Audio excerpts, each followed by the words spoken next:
যাও রে অকুল দরিয়ার ঘাঙ্গে আমার ভাঙা নাও রে মাঝি বায়া যাও রে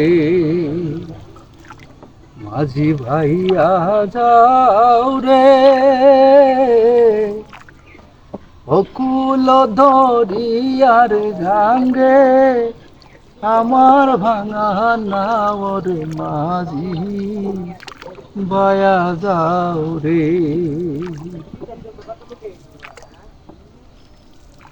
আপনারা দেখতে পাচ্ছেন আমরা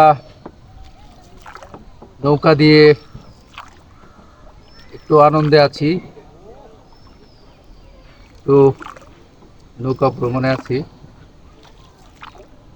আপনারা যারা অবসরে আছেন অবশ্যই একটু নিজের মনকে সতেজ রাখার জন্য অবশ্যই নৌকা দিয়ে একটু ঘোরাফেরা করবেন। আমরা এই মুহূর্তে আছি কাকরাইল সুতিয়া নদীতে, না? হ্যাঁ, সুতিয়া নদী। সুন্দর একটা মনোরম পরিবেশে আছি, ভালো লাগার মতো একটা পরিবেশ। আমাদের সাথে যিনি নৌকা বাইতেছেন উনি আমাদের খুব কাছের মানুষ, প্রাণের মানুষ, ভালোবাসার মানুষ। আর একটু দেখায়, আমি কিছু পারেন না। আর তুমি কিছু কইতারা?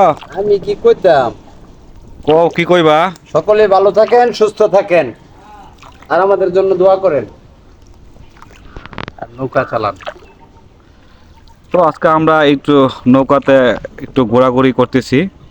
তো আমাদের এদিকে নৌকায় পানি খুব বেশি হয়েছে নদীতে, তাই একটু নৌকা দিয়ে আমরা ঘুরতেছি। তো সবাই কেমন লাগলো আজকে? আলামিন ভাই, আমি খায়রুল, আমরা একসাথেই ঘুরতেছি। তো আপনাদেরকে আসলে নদীর দৃশ্যগুলো দেখাইতেছি, খুবই ভালো লাগে নদীতে যারা আছেন। তো আমাদের আলামিন ভাই সুন্দর একটি গান আমাদেরকে গেয়ে শোনালেন। তো আপনাদের কাছে আমাদের কেমন লাগলো? তো আমাদের এই ভিডিওটা আপনাদের কাছে কেমন লাগলো আপনারা সবাই আমাদেরকে কমেন্ট করে জানাবেন। আপনাদেরকে আমরা কতটুকু আনন্দ দিতে পেরেছি। তো খুবই ভালো লাগলো আপনাদেরকে এই ভিডিওর মাঝে আমার আজকে এই ঘোরাঘুরিটা। তো ব্রিজ, এটা হচ্ছে রেলওয়ে ব্রিজ, নতুন ব্রিজ হচ্ছে। আর ওটা হচ্ছে গাড়ি চলার এপার থেকে ওপারে পার হওয়ার জন্য আরেকটি নতুন ব্রিজের কাজ শুরু হয়েছে। তো সকলকেই অনেক অনেক ধন্যবাদ জানাই। আমাদের এই ভিডিওটা সবাই দেখবেন, কেমন লাগলো জানাবেন।